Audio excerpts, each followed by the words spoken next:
JM Fiang, grabe na ito. Magkakasama ang family ng JM Fiang. Kabilang na dito, ang kapatid ni JM, hipag nito, pamangking si Marcus, at si Nam. At ang family ni Fiang, na sina Mami Myrna, Lloyd, at Hayden.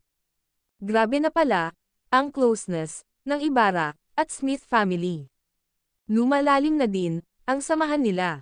Nakakatuwang panoorin, na pati lahat, ng buong families nila, magkakasundo. Mas lalong napapasaya, ang mga fans, sa pagkakasundo, ng kani-kanilang pamilya. Kulitan, nina Hayden, at Marcus. Samantala, Fiang nadulas muli, sa kanyang live, kasama sina Marcus, at JM.